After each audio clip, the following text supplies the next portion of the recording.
Record. Start. Yeah, so hello guys, welcome to Green Yatra Sustainable Saturday series. So each week we talk about the environmental issues we face in our daily lives.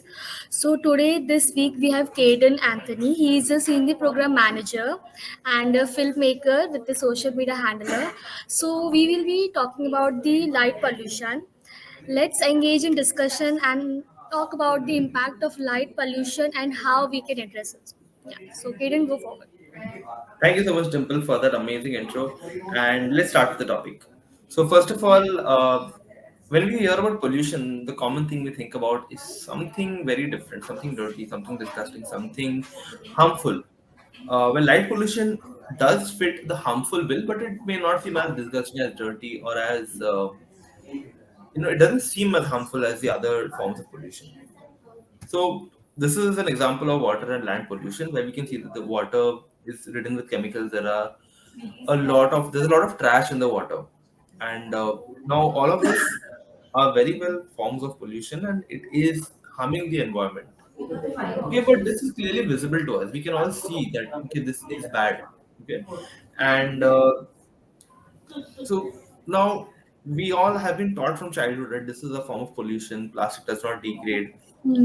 and it pollutes the soil or whatever chemical issues from factories. Okay. Light pollution, on the other hand, is slightly different.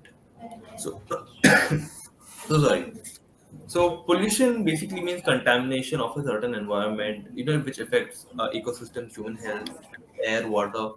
Noise pollution also less talked about, but it is still more well known than light pollution. It threatens biodiversity, which is a big problem, and you need to find ways to mitigate it. Like if we talk about air pollution, we talk about how can we settle the dust. That is a major particulate matter, which is a contributing factor, or other factors like in water there is a lot of chemical leachate from factories, the agricultural runoff. All of this creates problems. So these are some forms of pollution that we know about. But light pollution is basically excessive artificial light, and it does have impact. It has impact on human health. It has impact on animal health. Okay, and when it also does in its whole contribute to uh, the carbon emissions because well, lights require energy. So, what is light pollution? Okay, excessive or misdirected artificial light. So, specifically by humans. Someday, if there is a lot of sunlight, I know that's not a very strong possibility, but someday if there's like more than normal sunlight, more than average sunlight, we won't consider that as light pollution because that would still be part of the natural cycle. So it is specifically human made. Okay, light pollution, I guess, like all forms of pollution, this is also human made. Um, some of it obscures natural objects like stars and so in cities we are not unable to see stars as as well as we can see them in the villages. That one reason is light pollution. um, it is also very wasteful. That means we often are so used to being around lights that we find it uncomfortable to live in some darkness actually, and this is a very new thing because up until the invention of the the electric bulb, before that light exactly was not a part of the nightlife. Okay, we did have a source of light like candles or lamps. Okay, Yes. but yeah, but the electric bulb wasn't a part of our daily routine. But So now the most important part of daily routine is I guess the yeah, lightness. But every way, even the day, like right now, in ironically, the room I'm sitting in has a light, yeah, and same this same is here. in the middle of yeah, this is the middle of the day. So light exactly has now it has penetrated every aspect of our life. It wasn't always like that. A few, I think, 100 200 years ago, I'm not sure. During the time of Edison or someone, this fact I'm not exactly sure, but light wasn't a prevalent part. So, moving on. Now, why is it important to address? Okay, light pollution does seem very good. Like when you look at lights, humans evolutionary, It's We are beautiful. diurnal species. That means humans are naturally active during the day and are asleep during the night. A lot of species are nocturnal. That means they sleep during the day and are active at night. A lot of reptile species are nocturnal. A lot of even lions are considered nocturnal. But humans are diurnal. That means we prefer being active during the day. So that is why we prefer having lights around us. We prefer having a bright environment where we can see objects. A lot of us do feel uncomfortable in the dark. When it is dark, a lot of us don't prefer moving out, or we don't prefer dark areas as well. That is a part of the human behavior. So that is why we sort of adapted to having lights all around us. Um, but now I think it is important that we address this issue of light pollution because it has certain impacts. The first impact is it does affect habitats and it does affect wildlife behavior. A lot of habitats are disrupted, a lot of animal behavior is disrupted. Okay. Um, okay, I've written this in a very confusing way. Now, I'll just explain it. It is the importance of addressing light pollution.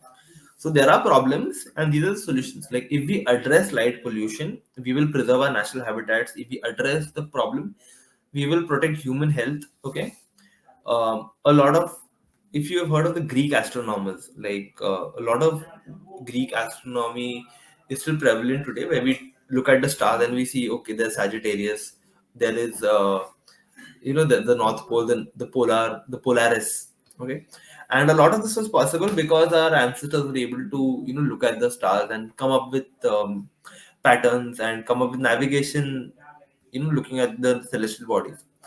But nowadays, that is not as visible because first, the air is dusty, the air has a lot of smoke and pollution in it. Secondly, that there's a lot of light around us, so the starlight is not visible as strong as how we can see, as strong as it was a few years ago. Even today, if you go towards the village or towards a jungle, you will see that light, due to less light or no light at all, stars are much more visible. It is a much more brighter night sky. Okay, then cause like if you by reducing light pollution, we are also facilitating conservation of energy, and overall, we are promoting a sustainable and responsible design of our cities, of our spaces. Okay. First, I want to talk about since we are an ecological organization. I first want to talk about how does light pollution affect ecology. So, a lot of the animals depend on natural light to tell them what time to wake up, what time to sleep. So, and even humans that is there. But now we have clocks, so we are not as dependent on light as we once were. Now we have clocks to tell us when to do what to do. Um, but a lot of animals, for example, baby sea turtles, they use the moon to navigate, and that's how they move towards the water. And that way, from the hatching of the egg to reaching the sea, that journey that they do on the sandy beach, that sort of enables them to come back to the same location after many years. There's a lot of research and a lot of study done on this. Then a lot of insects. If you see, whenever you switch on the light during, I think, late monsoons or early winters, there are a lot of insects that are attracted to the light. Okay, that is also, and by morning those insects are dead. That is also insects. Insects are not attracted to light; they are attracted to basically the sense of daylight, and that's how they move. So by morning, those insects that are attracted to light are dead. That is also a big problem for the environment. Okay. Um, so that's all. So what animals usually depend on light and for their circadian rhythm, for their natural processes and behavior, are now that system is being distorted, and it has been distorted in a much larger way. These are only some examples that we can see. Okay, then protecting human health. Now this is very important. So in our brain, there is a chemical called melatonin. Melatonin it helps us go to sleep. Okay, so melatonin helps us go to sleep in the absence of light. So when it is dark, your brain starts signaling that okay, now it's time to sleep. That's why it's recommended to not use your phone before sleeping, since that can disrupt your melatonin level. Or it is advised that stay away from lights, don't see bright lights. So that sort of signals your brain, okay, now it's time to sleep. Stay away from your phones or stay away from lights. But what is happening nowadays is because of this light being everywhere, it has been disrupting our natural cycles of the body. Sleep deprivation is a big problem nowadays. A lot of people are not able to sleep, and insomnia and a lot of other issues. And light pollution is a big contributor of that. So we need sort of a darker environment for a healthy night's sleep and our overall well-being.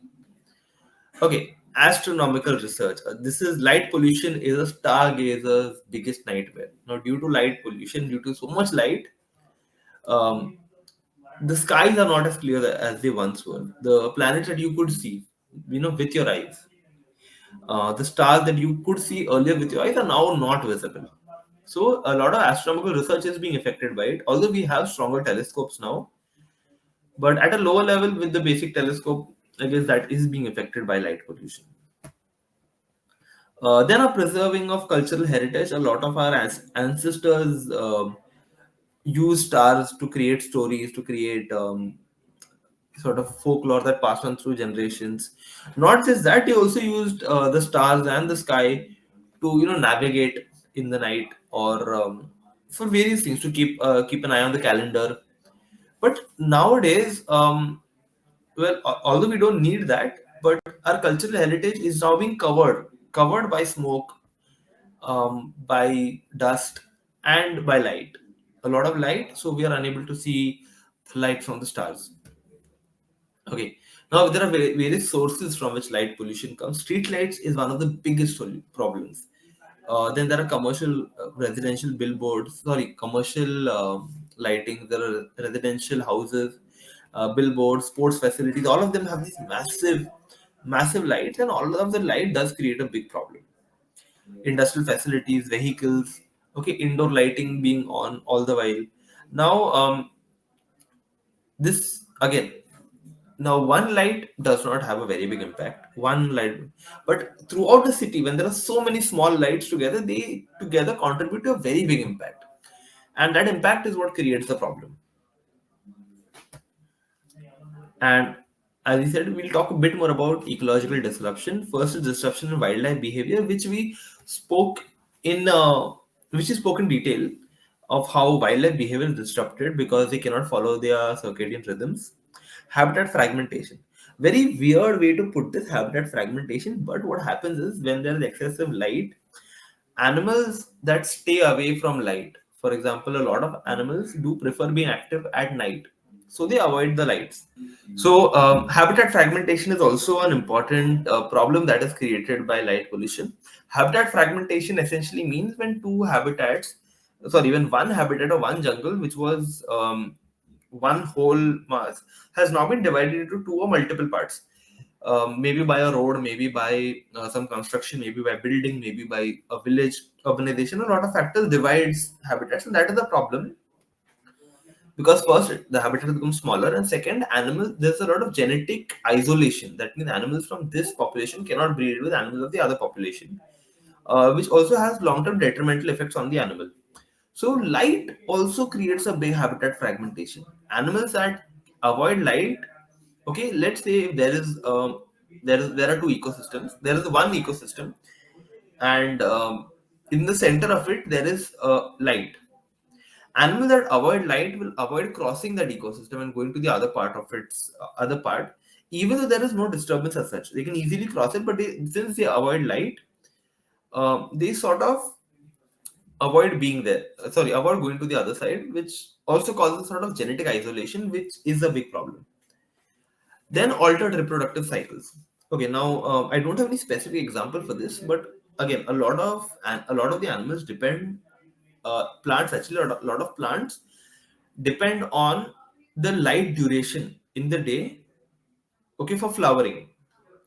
So they are called short day and long day plants. So if the light of the day is longer, if you have more light during the day, then then they flower, And some plants, if there is short light during the day and it's more dark, then they flower.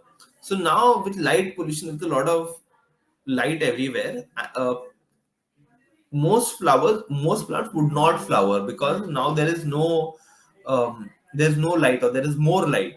So this is another problem that's happening: disruption of ecosystem, disruption of reproductive cycles.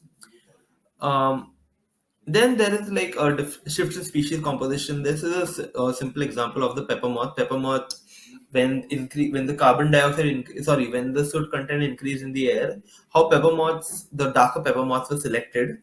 Similar, now the animals that are more resistant or more who prefer light more are selected compared to the animals who are not.